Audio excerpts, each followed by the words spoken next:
అదే RTV app వార్తల్ని క్షణాల్లో చదివే అవకాశం ఉంటుంది. ఒక న్యూస్ పేపర్, ఒక టెలివిజన్ ఛానల్ మీ చేతుల్లో ఎప్పుడూ ఉంటాయి. మీడియా మిత్రులందరికీ కూడా నమస్కారం. పార్లమెంట్ ఎన్నికల పర్వం తెలంగాణలో స్టార్ట్ అయింది. 18వ తారీఖున నోటిఫికేషన్ విడుదల. రేపటితో నామినేషన్ ప్రక్రియ పూర్తిగా పోతున్న తరుణంలో కాంగ్రెస్ పార్టీ అభ్యర్థిగా కడియం కావ్య గారు నామినేషన్ వేయడం జరిగింది. వారి నామినేషన్కు నేను ప్రపోజ్ చేస్తూ ఈరోజు వారి నామినేషన్లో పాల్గొనడం కూడా జరిగింది. ఇదే రోజు 4:30కి సాయంత్రం ముఖ్యమంత్రి గారి బహిరంగ సభ కూడా ఉన్న విషయాన్ని సందర్భంగా మీ అందరికీ కూడా విన్నవించుకుంటా ఉన్నాను. నేనైతే మెదక్ ఇన్ఛార్జ్గా అక్కడ గ్రామాన కూడా క్యాండిడేట్ వెంట తిరుగుతూ ఉన్నాను. ఇక్కడ రేవూరు ప్రకాష్ రెడ్డి గారు, అదేవిధంగా ఇక్కడ అడిషనల్ ఇన్ఛార్జ్గా శ్రీధర్ బాబు గారిని కూడా వేయడం జరిగింది. ఇక్కడ కూడా ప్రజల్లో మంచి స్పందన ఉంది. కాంగ్రెస్ పార్టీ అభ్యర్థులను గెలుపు కోసం మేమందరం కూడా కృషి చేస్తామని నాయకులు, కార్యకర్తలు చెప్పడమే కాకుండా ప్రజలు కూడా ఈ కాంగ్రెస్ పార్టీ ప్రభుత్వాన్ని, రేవంత్ రెడ్డి గారి ముఖ్యమంత్రి ఆధ్వర్యంలో తీసుకున్నటువంటి నిర్ణయాలను చూసిన తర్వాత కేంద్రంలో కూడా కాంగ్రెస్ పార్టీ వస్తేనే మళ్ళీ భారతదేశానికి ఇందిరమ్మ రాజ్యం వస్తుంది అనే ఒక విశ్వాసంతో అందరూ కూడా కాంగ్రెస్ వైపే చూస్తున్న విషయం మనందరికీ కూడా తెలుసు. ఇకపోతే ఒక పక్క బీజేపీ, టీఆర్ఎస్ ఆ రెండు కూడా అంతర్గతంగా ఒక అండర్స్టాండింగ్లో ఉండి బయట మాత్రం ఒకరినొకరు తిట్టుకొని మరి ఇన్ని రోజుల లేని డ్రామా ఈరోజు కవితను అరెస్ట్ చేసి కావాలని ఒక డ్రామా క్రియేట్ చేసి హైప్ పెంచుకోవడానికి బీజేపీ ప్రయత్నం చేస్తూ ఉంది. ఒక పక్క టీఆర్ఎస్ వాళ్ళేమో వాళ్ళ లీడర్లందరినీ కూడా బీఆర్ఎస్లోకి పంపించి బీఆర్ఎస్ ఓటు బ్యాంకును పెంచే ప్రయత్నం చేస్తూ ఉంది. ఎందుకంటే రేపు మళ్ళీ బీజేపీ ప్రభుత్వం అధికారంలోకి వస్తే కాళ్ళ వేళ్ళ పడి ఈ ఎంపీలను వాళ్ళకి అమ్మి వాళ్ళ కూతుర్ని విడిపించుకునే క్రమంలో బీఆర్ఎస్ పార్టీ ఈరోజు వాళ్ళ పని వాళ్ళు చేస్తూ ఉన్నారు. ఏది ఏమైనా కూడా 9.5 సంవత్సరాల బీజేపీ పాలనను చూశారు ప్రజలు, 9.5 సంవత్సరాల బీఆర్ఎస్ పాలనను చూశారు. కేవలం కుటుంబాలకు సంబంధించి ఇక్కడ పరిపాలన జరిగింది, కోటీశ్వర్లకు సంబంధించి సెంట్రల్లో పరిపాలన జరిగింది. నిరుపేదలకు మాత్రం ఎక్కడా కూడా న్యాయం జరగలేదు. ముఖ్యంగా తెలంగాణ అన్నింట్లో కూడా నష్టపోయింది. రాష్ట్ర ప్రభుత్వం ద్వారా నష్టపోయింది, కేంద్ర ప్రభుత్వం ద్వారా కూడా తెలంగాణ నష్టపోయింది. ఏ తెలంగాణ అయితే సోనియమ్మ మన ప్రజల కోసం ఇచ్చారో ఎవరికీ కూడా న్యాయం జరగలేదు అనేది మనందరికీ కూడా తెలిసినటువంటి విషయం. ఇది ఒక మంచి అవకాశంగా ప్రజలందరూ ఎదురు చూస్తూ ఉన్నారు. ఇప్పటికే తెలంగాణలో నిరుద్యోగ సమస్యను తీర్చడానికి 30,000, 40,000 ఉద్యోగాల వరకు కూడా ఇవ్వడం జరిగింది. మరి బీజేపీ ప్రభుత్వం సంవత్సరానికి 2 కోట్ల ఉద్యోగాలు ఇస్తామని చెప్పి ఒక్క ఉద్యోగం కూడా ఇవ్వనటువంటి పరిస్థితి మనం చూసాము. ఈరోజు రాహుల్ గాంధీ గారు 6 గ్యారెంటీలు ప్రవేశపెట్టిన తర్వాత 6 గ్యారెంటీల మీద విశ్వాసంతో తెలంగాణలో ఏ విధంగానైతే ప్రభుత్వం వచ్చిందో కేంద్రంలో కూడా అదే పద్ధతిలో ఇందిరమ్మ రాజ్యం కోసం 6 గ్యారెంటీలను ప్రజలందరూ కూడా నమ్మి కాంగ్రెస్ పార్టీని గెలిపించడానికి కృషి చేస్తారు. అదేవిధంగా ఉద్యోగాల విషయంలో కూడా ఎక్కడా తగ్గేది లేదు. ప్రతి ఒక్క ఇంటికి కూడా ఒక ఉద్యోగం వచ్చే విధంగా మేము రూపకల్పన చేస్తాము. స్కిల్ డెవలప్మెంట్ సెంటర్స్ పెడతాము. ప్రతి ఒక్క చదువుకున్న పిల్లోడు కూడా పని చేయాలి అనేటువంటి ఒక నినాదాన్ని కూడా మన రాహుల్ గాంధీ గారు ఇవ్వడం జరిగింది. ఇక మహిళలకైతేనేమి, ఇండస్ట్రీస్ అయితేనేమి, ఇవాళ చెప్పుకుంటూ పోతే గతంలో ఇందిరమ్మ పాలనను మరిపించే విధంగా ఈసారి కాంగ్రెస్ మేనిఫెస్టో ఉంది అని చెప్పడంలో అతిశయోక్తి లేదు. కాబట్టి తప్పకుండా ఈ ఎన్నికల్లో కేసీ వేణుగోపాల్ గారు వచ్చినప్పుడు ఒకటే మాట చెప్పారు, మిషన్ 15 అట్లీస్ట్ 15 స్థానాలు మనం గెలవాలి. దానికి మిషన్ 15గా నామకరణం చేశారు. కాబట్టి ఆ 15 స్థానాలు గెలిచి కేంద్రానికి అప్పచెప్తాం, సోనియా గాంధీ గారికి, రాహుల్ గాంధీ గారికి అప్పచెప్తాం. దాంట్లో వరంగల్ సీటు కూడా ఒకటిగా ఉంటుందని ఘంటాపదంగా చెప్తూ కడియం కావ్య గారు భారీ మెజారిటీతో గెలవబోతున్నారు. ఇక్కడ ఉన్నటువంటి అభ్యర్థుల గురించి నేను చెప్పాల్సిన అవసరం లేదు. ఒకరేమో మరి గతంలో ఎమ్మెల్యేగా చేసి భూ కబ్జాలు ఏదైతే ఉందో మైన్ మాఫియా ఇటువంటి చేసినటువంటి వ్యక్తి ఒకరైతే, మరొకరు జిల్లా పరిషత్ స్థాయిలో ఆయన చేసే అవకతవకలు ఆయన చేశాడు. ఇటువంటి క్యాండిడేట్ల ముందు ఒక చదువుకున్న అమ్మాయి, డాక్టర్గా ప్రాక్టీస్ చేస్తున్నటువంటి అమ్మాయి ప్రజలకు సేవ చేయాలని తన తండ్రి నుంచి వచ్చినటువంటి రక్తం ఆమెకు రాజకీయాల వైపు నడిపించడం జరిగింది. మరి శ్రీహరి గారు కూడా ఒక మంచి నాయకుడిగా పేరు తెచ్చుకున్నారు, మచ్చలేని నాయకుడిగా. ఈ మధ్యకాలంలో కొందరు ఏమో పేలుతా ఉన్నారు, కానీ వాళ్ళ మచ్చలు వాళ్ళు వెనక్కి తిరిగి చూసుకుంటే బాగుంటుంది. కానీ కడియం శ్రీహరి ఇది అని వేలెత్తి చూపేటువంటి ఎటువంటి మచ్చలేని నాయకుడు కడియం శ్రీహరి గారు.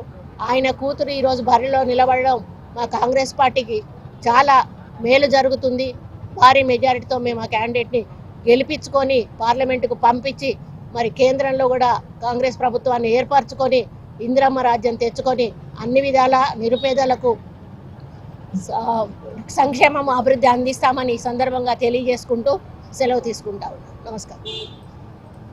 మాట్లాడేటప్పుడు ఏం మాట్లాడాలంటే వాళ్ళు గతంలో అధికారంలో ఉన్నారా లేరా, గతంలో వాళ్ళు వేరే పార్టీల నుంచి నాయకులను తీసుకున్నారా లేదా, అది చెయ్యనప్పుడు వాళ్ళు మాట్లాడాలి.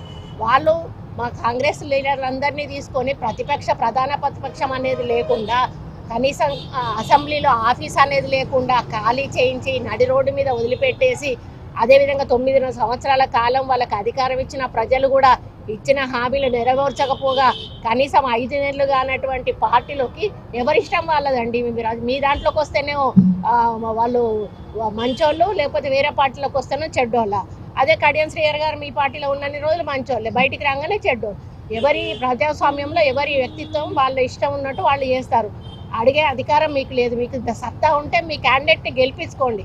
అంతేగాని కడియం శ్రీహరి గారు ఆల్రెడీ వచ్చారు, కాంగ్రెస్ పార్టీ విధి విధానాల మీద నమ్మకంతో వచ్చారు, టీఆర్ఎస్ పార్టీ విధి విధానాలను కూడా ఎండగట్టే వచ్చారు. వాళ్ళు ఎందుకు మారుతున్నామని చెప్పారు. ఒకవేళ వాళ్ళకి ఏమన్నా కొంచెమన్నా ఇంగిత జ్ఞానం ఉంటే వాళ్ళు చేసిన తప్పులను వాళ్ళు ఒకసారి వెనక్కి చూసుకుంటే, ఈరోజు వాళ్ళ కూతురు అరెస్ట్ అవ్వడం అయితేనేమి, ఈరోజు కేటీఆర్ ఫోన్ ట్యాపింగ్ అయితేనేమి, ఇంకా చాలా రాబోతున్నాయి. అవన్నీ కూడా వాళ్ళు చేసిన తప్పులను వీళ్ళ మీద వేసి రుద్దే ప్రయత్నం చేయడం సరైనది కాదు. వాళ్ళు అక్కడ తప్పు జరుగుతుంది కాబట్టి ఒక మంచి పార్టీలోకి వెళ్ళి మంచి ప్రజాసేవ అందిద్దామని కాంగ్రెస్ పార్టీలోకి వచ్చారు. వచ్చిండ్రు, నామినేషన్ వేసింది, అయిపోయింది. ఇంకా తిడితే ఏమొస్తుంది? అది చాలా తప్పు. వాళ్ళ దగ్గర జరిగింది గతంలో, అప్పుడు ఎవరో మేము మాట్లాడలేదు. ఇప్పుడు ఆయన మాట్లాడడం చాలా తప్పు. ఎందుకంటే ఒక ఫ్రస్ట్రేషన్లో ఉన్నారు వాళ్ళు మొత్తానికైతే.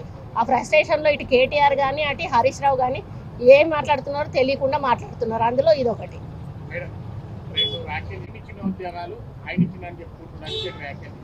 వాళ్ళు ఇస్తే పత్రాలు ఎందుకు ఇవ్వలేదండి? ఉద్యోగాలు ఇస్తే వాళ్ళకి ఆర్డర్స్ కాపీస్ ఇవ్వాలి కదా. ఆ నోటిఫికేషన్స్ అన్ని డిపార్ట్మెంట్లలో ఎన్నెన్ని ఖాళీ ఉన్నాయి మాత్రం వాళ్ళు ఐడెంటిఫై చేసి పెట్టారు. కొన్ని నోటిఫికేషన్లు ఇచ్చిండ్రు, కొంతమందితోటి కోర్టులలో కేసులు వేపించిండ్రు, అవి కూడా ఇంప్లిమెంటేషన్ చేయలేదు. అవి మేము ఓపెన్ చేసి ఈరోజు ఇంప్లిమెంటేషన్ చేసి వాళ్ళకి ఉద్యోగాలు ఇస్తున్నాం. దాన్ని తప్పు పట్టడానికి ఎక్కడ లేదు. మీరు చేసి ఉండాల్సింది మీరు చేయలేదు, మేము చేస్తూ ఉన్నాము. బీజేపీలోకి పోయేటట్టయితే మాకేం అవసరం పోవడానికి? మాకేమైనా సంఖ్యాబలం తక్కువ ఉన్నదా? మాకేం తక్కువ ఉన్నదని పోతాం? ఇక్కడ గెలిచాము, రేపు అక్కడ గెలుస్తాం. ఈరోజు బీజేపీ గ్రాఫ్ అంతా పడిపోతూ ఉంది. అందుకే తెలంగాణ మీద పడ్డారు. ఇప్పుడు వచ్చి ఎక్కడైతే కాంగ్రెస్ పార్టీ ఎక్కువ సీట్లు గెలుస్తుందో అక్కడ పడ్డారు. ఇప్పుడు తెలంగాణ మీద కాన్సన్ట్రేషన్ ఉంది. నార్త్ సైడ్ అంతా కూడా ఇప్పటికే వాళ్ళకు పోయిందని తెలుసు.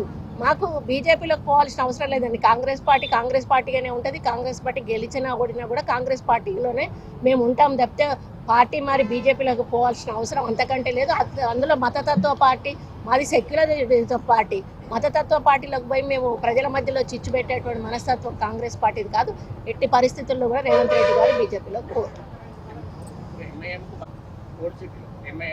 మేము ఇస్తున్నాం అట్లేముండదండి. అది ఇష్టం, పార్టీ ఇష్టం. ప్రతిసారి కూడా నిలబెట్టకపోవడం అనేది ఉండదు. పరిస్థితులను బట్టి అదే సీఎం గారు, గతంలో ఉన్న సీఎం గారు కూడా చెప్పారు, ఇష్టం ఉన్నప్పుడు నిలబెట్టుకుంటాం, ఇష్టం లేకపోతే అది పార్టీ ఇష్టం. అదేదో వాళ్ళకి సపోర్ట్ చేయడానికి నిలబెట్టలేదు అనేది అబద్ధం, అది కరెక్ట్ కాదు. ఎక్కడి నుంచి వస్తారు? కేంద్రంలో వస్తారా? రాష్ట్రంలో ఎట్లా వస్తారు? పార్లమెంట్ ఎలక్షన్లు గెలిస్తే ఇక్కడ అధికారంలోకి ఎట్లా వస్తారు? కొన్ని కేంద్రంలో వస్తారంటే 18 సీట్లతోటి కేంద్రంలో ఎక్కడ వస్తారు అంటే? అరే వాళ్ళు టచ్లో ఉన్నారు అని అనుకొని సంతోషపడనియండి బాబు. అట్లనన్నా ఊహాలోకాలలో రేపు ప్రభుత్వంలో వస్తున్నామని కొద్దిసేపు ఊహించుకొనియండి, తప్పే ఉన్నది. వాళ్ళకి ఒకటేసారి పోయే వరకు కొంచెం అయోమయంలో ఉన్నట్టున్నారు. సరే ఊహించుకొనియండి, మాకేం ప్రాబ్లం లేదు. మా వాళ్ళు ఎవరితో టచ్లో లేరు. మేమందరం కూడా స్ట్రాంగ్గానే ఉన్నాం. కాంగ్రెస్ పార్టీ ఎక్కడికి పోదు. కాంగ్రెస్ పార్టీ ప్రభుత్వం నడుస్తుంది. రేవంత్ రెడ్డి గారు ముఖ్యమంత్రి అవుతారు. బీజేపీ ప్రభుత్వం అనేది సెంట్రల్లో రాదు. రేవంత్ రెడ్డి గారు అటు పోయే ప్రసక్తే లేదు. 12 సీట్లు ఇస్తే రాష్ట్ర రాజకీయాన్ని కేసీఆర్ మళ్ళీ సాగించే స్థాయికి వస్తారని చెప్పి కేటీఆర్ సరే మాట్లాడారు. నా మీద ఛాలెంజ్ చేసాడు కదా. నేను 5 నెలలు అవుతాను. 5 నెలల్లో నేను ఎన్నిసార్లు ఏ కార్యక్రమాలు వచ్చిపోయినా నాకు తెలుసు. 9.5 సంవత్సరాలు వాళ్ళ నాన్న ఉన్నాడే, మరి వాళ్ళ నాన్న ఏ కార్యక్రమాలకు వచ్చాడు, ఎన్నిసార్లు ప్రజలను కలిశాడు, ఎన్నిసార్లు వచ్చి కార్యక్రమాలు చేశాడు, అదొకసారి మాట్లాడాలి. ఫస్ట్ మాది చూపించే ముందు ఒక్కసారి వెనక్కి తిరిగి చూసుకుంటే వాళ్ళ వైపు అన్నీ కనిపిస్తాయి. మమ్మల్ని ఎక్కడ విమర్శించడానికి వాళ్ళకి నైతిక హక్కు లేనే లేదు. కాంగ్రెస్ పార్టీ ఎప్పుడు కూడా ప్రజల మధ్యలో ఉండే పార్టీ, ప్రజల్లో ఉండే పార్టీ, ప్రజల కోసం పనిచేసే పార్టీ. నేను ఎన్నోసార్లు వచ్చాను వెళ్ళాను. ఆయనకు బహుశా ఇంటెలిజెన్స్ వాళ్ళు లేరు కదా, రిపోర్ట్ సరిగా అందకపోయి ఉంటుంది.